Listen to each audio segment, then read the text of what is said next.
Contract वाली बहू। नरेश की माँ अपने बेटे से मिलने दिल्ली आ रही है। इस बात का पता चलते ही नरेश के दिल में हलचल मच जाती है। नरेश अपनी माँ के स्वागत की तैयारी में लग जाता है। साथ ही उसे डर भी सताने लगता है कि उसकी माँ कहीं अपनी पुरानी जिद पर फिर से बैठ ना जाए। हे भगवान, इस बार बचा लो, अगले साल पक्का माँ की जिद पूरी कर दूंगा। तभी दरवाजे की घंटी बजती है। नरेश दरवाजा खोलता है तो सामने अपने मकान मालिक को देखकर हैरान हो जाता है, क्योंकि उनके साथ एक सुंदर सी लड़की भी थी। अब नमस्ते अंकल, कुछ काम था, मुझे बुला लेते। आपने क्यों कष्ट किया? अरे नहीं नहीं, इसमें कष्ट कैसा, मैं तो बस तुम्हें रीना से मिलवाने आया था। आज से रीना तुम्हारे साथ इसी फ्लैट में रहेगी। अंकल, कोई लड़का फ्लैटमेट नहीं है? एक अनजान लड़की के साथ रहना मेरे लिए थोड़ा अजीब होगा। देखो नरेश, मैं तुम्हें पहले भी बता चुका हूँ कि इस फ्लैट में तुम्हें किसी ना किसी के साथ एडजस्ट करना ही होगा, या फिर तुम अकेले पूरे फ्लैट का किराया दे दो, मैं किसी को नहीं रखूंगा। नरेश अपने मकान मालिक की बात सुन के रीना के साथ रहने के लिए तैयार हो जाता है, पर अंदर ही अंदर उसे ये बात खाने लगती है कि वो अपनी माँ को क्या जवाब देगा जब उसकी माँ रीना के बारे में उसे पूछेगी। दिन बीतने लगते हैं। नरेश और रीना अच्छे दोस्त भी बन जाते हैं, पर अभी भी नरेश अपनी प्रॉब्लम का सॉल्यूशन नहीं ढूंढ पाता। एक दिन नरेश बहुत परेशान सा बैठा होता है। तभी रीना उसे पूछती है, क्या हुआ नरेश, तुम काफी परेशान लग रहे हो, सब ठीक तो है ना? हाँ सब ठीक है, बस एक छोटी सी प्रॉब्लम है। वो एक्चुअली 2 दिन बाद मेरी माँ मुझसे मिलने आ रही है। अरे तो इसमें प्रॉब्लम क्या है, ये तो खुशी की बात है। हाँ रीना, बट मेरी माँ एक जिद लेकर बैठ गई है कि मैं शादी कर लूँ, पर मैं अभी इस चीज़ के लिए तैयार नहीं हूँ। ऊपर से जब वो तुम्हें देखेगी तो 100 सवाल करेगी, क्या जवाब दूंगा? अरे इसमें कोई टेंशन वाली बात नहीं है, मेरे पास ना इस प्रॉब्लम का सलूशन है, जिससे ना तुम्हें शादी करनी पड़ेगी और ना ही तुम्हारी माँ मेरे बारे में कुछ पूछेंगी। रीना की बात सुनकर नरेश सोच में डूब जाता है।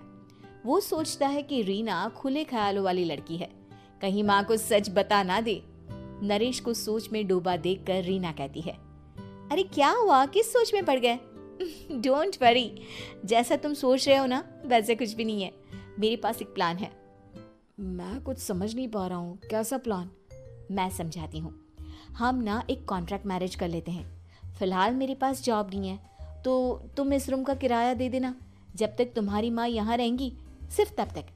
और तुम अपनी माँ से कह देना कि मैं तुम्हारी पत्नी हूँ, इससे वो मेरे यहाँ रहने पर कोई सवाल भी नहीं करेंगी। अरे बात तुम्हारी ठीक है, पर माँ से झूठ बोलना, ना ना पापा, मैं ये रिस्क नहीं ले सकता।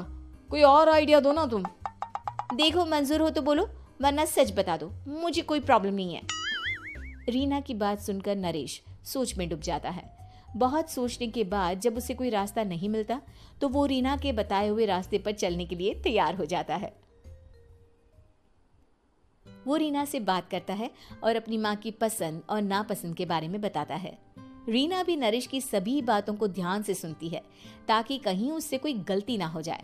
आखिर वो दिन भी आ जाता है जब नरेश की माँ उससे मिलने दिल्ली आ जाती है। नरेश अपनी माँ को फ्लैट पर लेकर जाता है। जैसे ही नरेश की माँ फ्लैट के अंदर जाती है, रीना उसके पैर छू लेती है। ये देखकर नरेश की माँ थोड़ी घबरा जाती है और नरेश से पूछती है, अरे बेटा नरेश, ये कौन है? माँ, ये आपकी बहू रीना है। माफ़ी चाहता हूँ, सब कुछ इतनी जल्दी में हुआ कि आपको बता ही नहीं पाया, इसलिए सोचा कि क्यों ना आपको सरप्राइज दिया जाए। अरे बेटा, मैं तो बस तेरा घर बसा हुआ देखना चाहती थी।